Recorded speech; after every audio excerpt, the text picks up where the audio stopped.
Welcome back to our study of the book of John. Today we're going to be talking about John chapter 10. John chapter 10 is again going to be focused primarily on Jesus' responses to those who were talking to him, although he has moved out of Jerusalem at this point, especially chapter 7 and 8 are Jesus in Jerusalem debating the religious leaders. In this chapter, while Jesus is still responding to questions, in this case he is more responding at first to his disciples, and then he will move on to responding to the Jews in general in Jerusalem again in chapter 10. By the way, this is a repeating pattern in the book of John. We actually probably have a total of 4 years. Guaranteed, we have 3 years, probably 4 years in total of Jesus' ministry. And the way we know this is Jesus is constantly going up to Jerusalem. And I'm sure you guys remember this from when we did our overviews of the Gospels, but to be a good practicing Jew, you had to journey to Jerusalem several times during the year.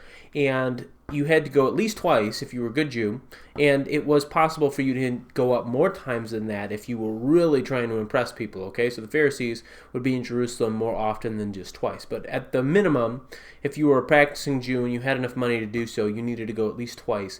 And so that's why we see Jesus kind of popping into Jerusalem all the time. It can almost be disconcerting. It seems like Jesus is coming up into Jerusalem every couple chapters, and we might say, why didn't he just stay put? But this is a cycle of a year. Jesus comes up to Jerusalem, he talks, and John particularly likes to focus on the controversies that surround Jesus. And I really appreciate John here. He's discussing the debates that go on among people. People are like, no, this is the Christ. No, this isn't the Christ. This is why. No, this is the Christ. Here's why. And they're fighting with each other, and this kind of happens every year on a cycle. Jesus is this recurring theme during these feasts. So we're going to start away from Jerusalem, where Jesus is talking to his disciples. Then we're going to transfer into Jerusalem near the end of the chapter. Let's go ahead and start in verse number 1 of John chapter 10. Most assuredly, I say to you, he who does not enter the sheepfold by the door, but climbs up some other way, the same is a thief and a robber. But he who enters by the door is the shepherd of the sheep. To him the doorkeeper opens, and the sheep hear his voice, and he calls his own sheep by name and leads them. And he brings out his own sheep and goes before them, and the sheep follow him, and they know his voice. Yet they will by no means follow a stranger, but will flee from him, for they do not know the voice of strangers. Jesus used this illustration, but they did not understand the things which he spoke to them. Then Jesus said again, Most assuredly I say to you, I am the door of the sheep.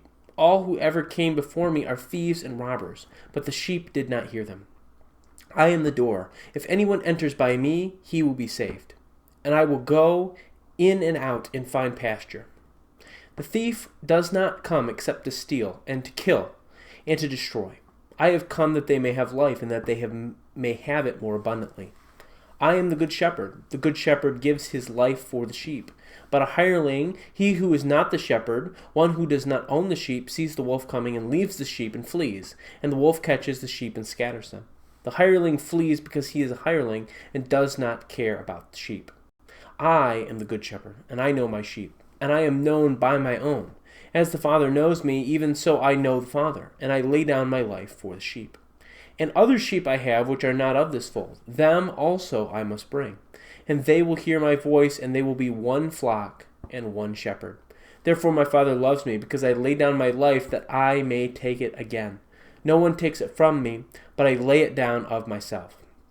I have power to lay it down, and I have power to take it up again. This command I have received from my Father. Now there was a division among the Jews because of these sayings, and many of them said, He has a demon and is mad. Why do you listen to him? Others said, These are not the words of one who has a demon. Can a demon open the eyes of the blind? Now it was the feast of the dedication in Jerusalem, and it was winter. And Jesus walked in the temple on Solomon's porch. Then the Jews surrounded him and said to him, How long do you keep us in doubt? If you are the Christ, tell us plainly. Jesus answered them, I told you, and you do not believe. The works that I do in my Father's name, they bear witness of me. But you do not believe, because you are not my sheep. As I said to you, my sheep hear my voice, and I know them, and they follow me. And I give them eternal life, and they shall never perish, neither shall anyone snatch them out of my hand. My Father, who has given them to me, is greater than all, and no one is able to snatch them out of my Father's hand.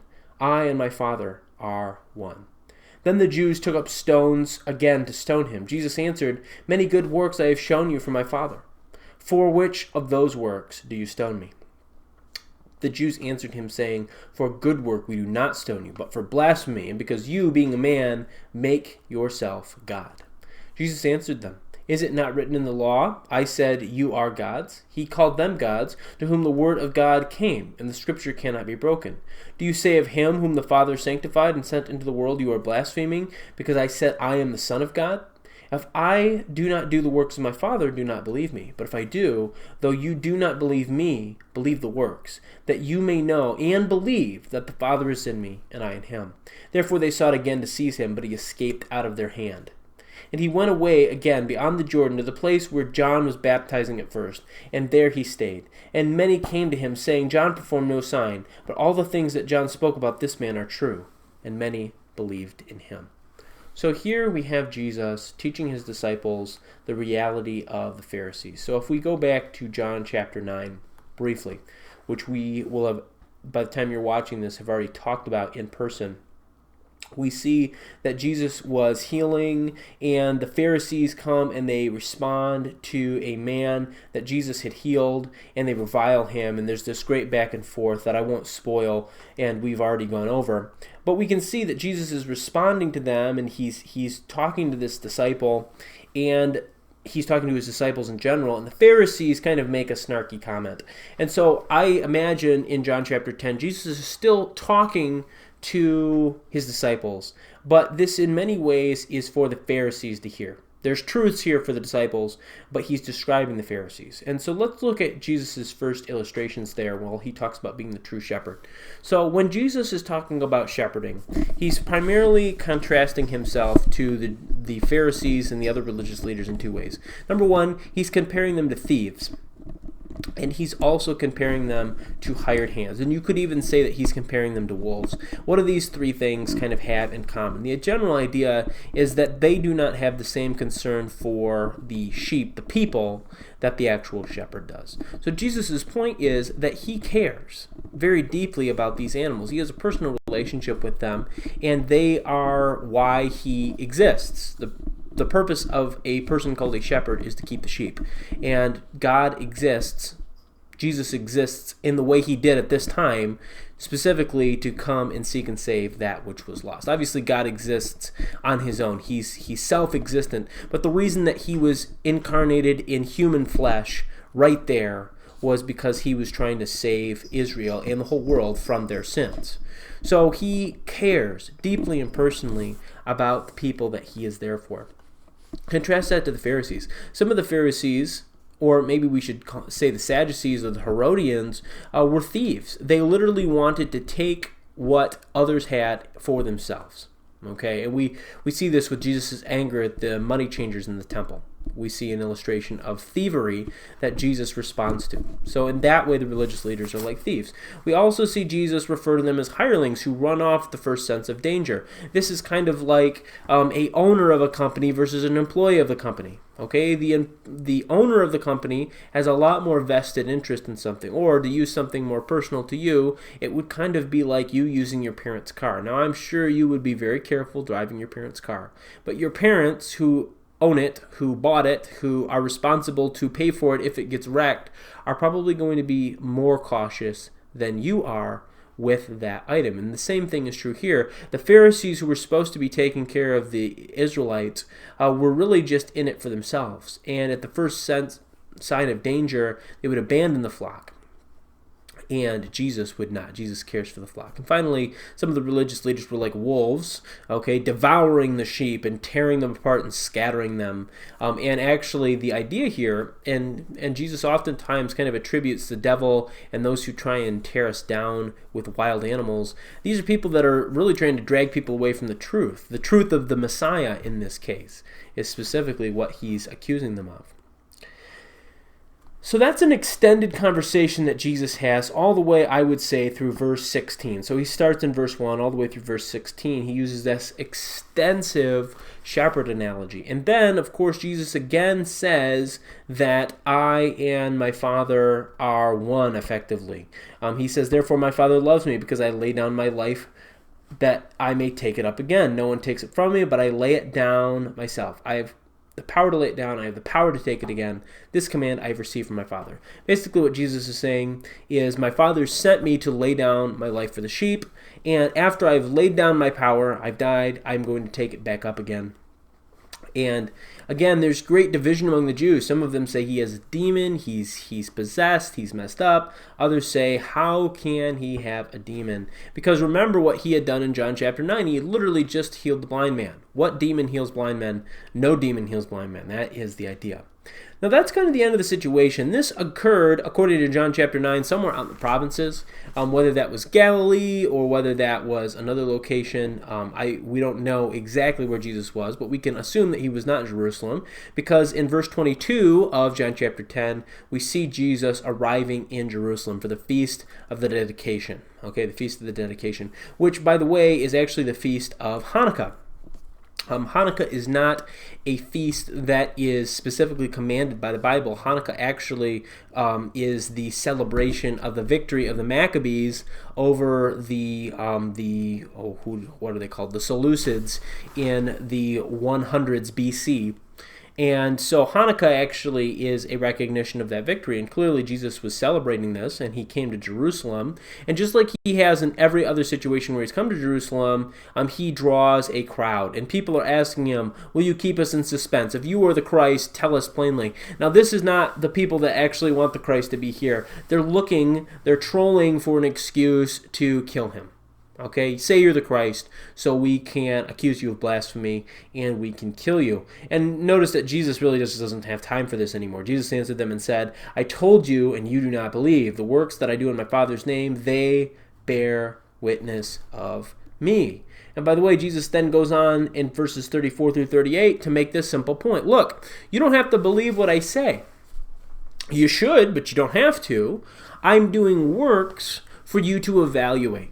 Look, if someone claims to have the power of God and can't do anything out of the ordinary, then maybe you don't believe him. But if somebody says, I have the power of God, to prove it to you, I'm going to make this blind person see, I'm going to make the lame walk, I'm going to raise the dead, I'm going to turn 5 loaves and 2 fishes into unlimited food, you have constant proof. And by the way, this is the reason that Jesus did miracles. Right? We sometimes wonder, why did Jesus do miracles? Well, this is it. The people alive in Israel were being given an opportunity by God to prove that Jesus was who he said he was. God's doing miracles. God does not expect totally blind faith. All right? God gives us evidence that can help push us towards our decision. Now, don't get me wrong. I think every believer in first century Palestine to the 21st century America has to make a jump of faith. Okay, you have to believe that Jesus really was who he said he was. And you have to believe that he really died. And you have to believe that he really rose again. And there's no time machines. You can't go watch that happen. None of us were there 2,000 years ago. But there is so much evidence that indicates that Jesus was right. So this isn't just like make-believe, like I believe unicorns exist or something. By the way, they do. They're called rhinoceroses. But this isn't like make-believe stuff. This is God's given us evidence, but we do need to take that final step and say, you know what, God, I'm convinced. I'm not sure. I can't recreate the Jesus experience. This is not a science class. This is not something where I can go and I can like see Jesus rise up again for myself. So it's not recreatable. And so it requires faith, but there is a lot of evidence to it. And that's exactly what Jesus is saying. He's like, look, I've been giving you evidence now for 3 years at this point. I've done countless miracles, ones that you've witnessed. I've told you dozens of times who I am. And yet you're just looking for me to say it one more time in the right way that you can kill me for it, right? They're trying to get Jesus to say it in a way that looks bad. And of course, he's the God of the universe. He's not going to make that mistake. Not going to make that mistake at all. Now, Jesus then leaves and he crosses over the Jordan River, and this is setting Jesus up for his greatest ministry of miracle of his ministry. Sorry, I got my words twisted there. Not, of course, his greatest miracle. In my opinion, his greatest miracle was raising himself from the dead. Okay, that's far more impressive than anything he did during his ministry. But I would say his most impressive miracle during the time he was alive on earth is going to occur in John chapter 11. And that's the setup we have. So he crosses over the Jordan River, and he's teaching in the same areas that John was teaching, and he's gathering people around them. But soon, Jesus' own personal friends are going to be in a difficult situation. And that'll be what you study in John chapter 11 when you work on that worksheet. That's all I have for you guys from John chapter 10, a little bit of a shorter chapter this week. So enjoy your study of John chapter 11 and 12.